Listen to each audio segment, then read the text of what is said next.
أعوذ بالله من الشيطان الرجيم.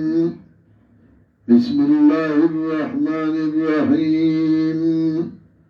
الحمد لله الذي أنزل على عبده الكتاب ولم يجعل له عوجا قيما لينذر بأسا شديدا من لدنه ويبشر المؤمنين الذين يعملون الصالحات أن لهم أجرا حسنا ماكثين فيه أبدا وينذر الذين قالوا اتخذ الله ولدا ما لهم به من علم ولا لآبائهم كبرت كلمة تخرج من أفواههم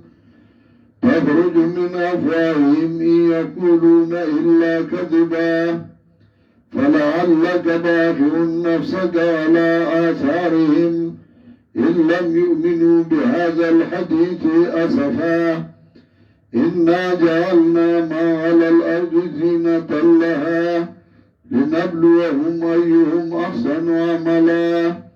بارك الله لنا ولكم في القرآن العظيم ونفعنا وإياكم بالآيات وذكر الحكيم.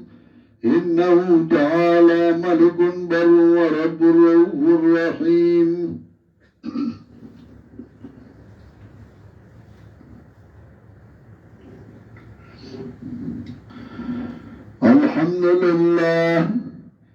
الحمد لله نحمده ونستعينه ونستغفره ونعوذ بالله من شرور أنفسنا ومن سيئات أعمالنا.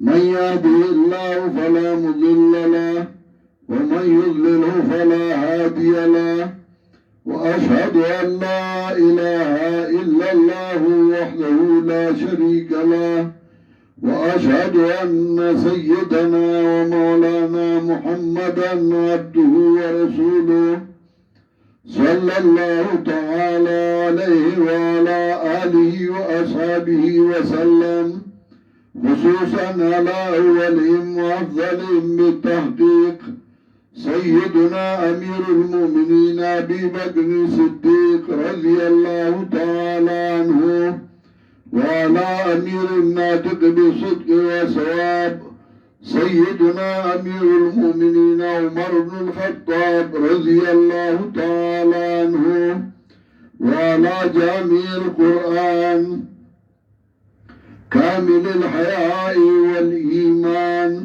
سيدنا أمير المؤمنين عثمان بن غفان رضي الله تعالى عنه وعلى أسد الله الغالب سيدنا أمير المؤمنين علي بن أبي طالب كرم الله تعالى وجهه وعلى عمه الشريفين بين الناس سيدنا الحمزة والعباس رضي الله تعالى عنهما وعلى سائر الصحابة والتابعين إلى يوم الدين.